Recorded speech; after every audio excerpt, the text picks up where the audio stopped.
There are three types of networkers, and there are no others. This is what I've understood in my 28 years of hands-on experience in the field.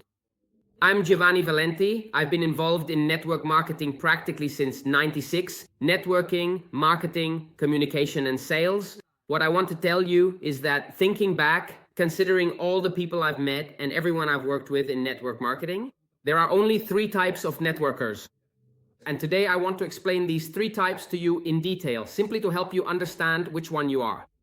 Don't use this video so much to look at someone else, to figure out what type of networker they are, but rather use it as a self-analysis tool to find out if you are one type and need to move to another, how to do it, and above all, why you should do it. Now, type number one is the one that, in quote, is the most common, and I'll explain it to you in a moment. But first, I want to tell you something important. Not all networkers are the same. You need to understand this. Not all people who do networking are the same. Whether you call them networkers or network marketers, there are many different kinds of people, but also different approaches to networking and different mindsets with which they do network marketing. And as a result, so are the outcomes you see in network marketing. I can honestly tell you that I've seen thousands, actually tens of thousands of them. And in the end, I truly realized that everything boils down to these three simple categories. 2 are destined to fail, 2 out of 3 are bound to fail, and only 1 wins. So today I'm going to show you these three types of networkers, but you'll really need to have the courage I mentioned at the beginning to look inside yourself. And ask yourself which of these three categories you belong to, or rather, which category you fit into. Why am I telling you this? Because the first category is the chatterbox. The chatterbox is the one who talks and talks and talks, always telling stories about the amazing things they're going to do. But then they never actually accomplish anything. They're the ones who show up saying, I'm going to crush it, I'm going to shake things up, I'm going to become a diamond, I'm going to do this, I'm going to do that. And then usually, not only do they not finish, but they don't even really start the journey. Or at most, they take a few small steps, have these bursts of energy. I've seen so many people who get fired up with enthusiasm and then just disappear. Like overripe pears, they just melt away like snow in the sun, right? These types, these big talkers, they make promises, and then of course they tell their stories because they repeat them so many times that it almost becomes a truth in their own minds. And they say, I'm about to blow up, I'm about to conquer, I'm about to build, I'll be on that stage, I'll do this, but then they don't lift a finger. The fundamental problem is that they don't do what they say. So they live for appearances, they live off momentary enthusiasm, maybe they recharge themselves from one Zoom call to another. By watching Zooms, they get pumped up about what they're going to do, but then they have zero discipline. This is the key thing about the big talker, they have zero discipline. The first time someone invites them out for an aperitif or for a weekend at the beach, and maybe they had an important event, but they skip the event and go for the weekend at the beach instead. Or they go out for an aperitif and so on. And the most common thing among big talkers is that after a few months, they disappear, leaving behind all sorts of excuses, but above all, leaving behind a memory so transparent, almost invisible, that no one remembers who they were. This is the fundamental thing about the big talker. No one ever remembers them. When people ask me, do you remember the one who said he would do something but then didn't? I say, no, I don't remember, because honestly, I focus on a different category of people. Now, the big talker doesn't have a business. They have a microphone to speak into, but no one is listening. And this is a really bad thing because clearly they're not part of the network. If someone is a big talker in the network, they do it in soccer or volleyball, whatever it is. They do it in sports, in everyday life, in human relationships, in everything. Then we have category number 2, the technician. The technician is the one who knows everything, studies everything, knows the compensation plan by heart. While maybe the big talker didn't even know how to open the back office, the technician not only knows how to open the back office, but will look for the error in the wording of document X just to show that he knows.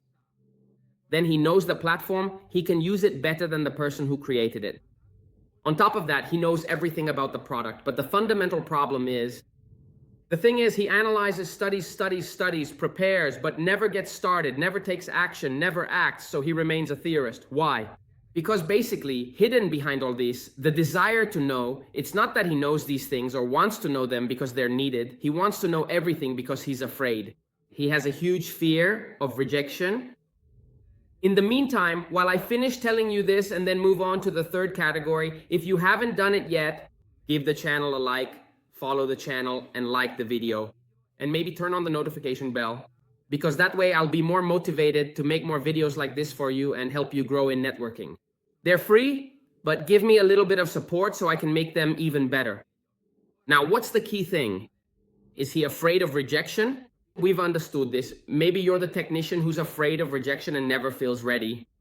So if he doesn't feel ready, he doesn't put himself out there because he's not only afraid of rejection, but also afraid of himself. He's afraid he might actually succeed. Sometimes these people are more afraid of success than of failure. And another important thing is to understand what result he gets. This technician, let's call him a technician, just to avoid using other words, okay?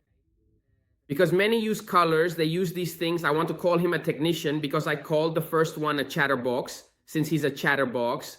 The second one is the technician who gets results in business, in life, and is excellent at teaching theory out there. Most of the so-called gurus and so on, they teach theory they've never actually put into practice. So it makes me smile because I think, how can you learn anything from someone who hasn't put it into practice, who doesn't get results with what they teach? But these are life choices. So they don't have real results. The technician, why? Because even though they're great at teaching theory they've read or studied somewhere, they don't get results. And if you don't get results, first of all, you can't boost your self-esteem, you can't grow, and you don't earn anything. Because that's another thing to consider in the network business. Since it's a results-based business, if you don't get results, you don't earn. And that's just how it is, even if the first result is personal growth. But at a certain point, you have to get off this academic hamster wheel and move into action.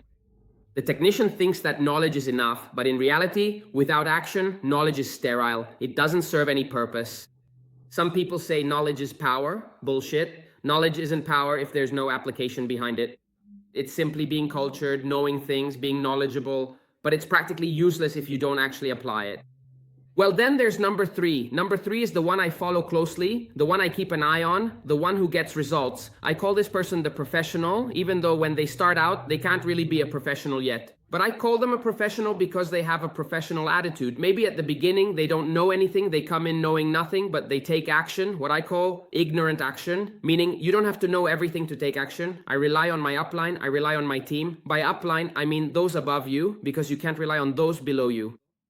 I rely on the company, I rely on the tools that are available, and I move fast because my job is to take action. I've understood that there's a business, I've realized that I like the business, I've understood that it's a legitimate business. It can make people money, it can help them. Okay, I rely on the tools, I rely on my plan. I haven't yet understood 100% how to teach it, that's not a problem. I haven't yet learned how to present it well, that's not a problem. I've understood that it works, I lean on them and make it work, so I move fast. Based on this, the professional studies, trains, copies from the leaders, but does it while taking action because they put things into practice every day. And this is fundamental. So they don't need to look the part, but they need to do the work. Why? Because many people say that nowadays we live in a world of appearances. That's not true, because when someone opens their mouth, you can tell if there's someone of value, if there's someone who knows what they're talking about, if there's someone who just read the message inside a candy wrapper and got their information from there, or if there's someone who has actually tried things out in the field, has results and so on. So they don't need to seem like something they need to do in order to become, okay? So they're consistent, they build, they're someone who builds, but above all, they transform into a leader. So the important thing is that only this category ultimately reaches the finish line because they don't arrive as leaders, they become leaders. Because the professional is the one who will become a professional. So the professional isn't born a professional. They build themselves with dedication, direction, and discipline, which are my mantras, okay? So I want to give you a test. You need to be very raw. You need to be very real about this. Raw or real. I speak in the masculine because my audience is mostly male, but you really need to be realistic about this. Stop and ask yourself, which category am I in? Where am I today? This is the fundamental question you need to ask yourself if you want to succeed in network marketing, in sales, or in any kind of business in general, but also in life. Which category am I in? Where am I today? This is extremely important. Don't cheat, don't lie to yourself. After all, you don't have to tell me, you have to tell yourself. Look inside yourself and ask, which category are you in? If you're a chatterbox or a technician, it's not a sentence, it's not a condemnation. It's a wake-up call I want to give you. This video is a gift I'm giving you. Share it with people who might need a wake-up call, because sometimes they're chatterboxes or technicians, but they don't realize it.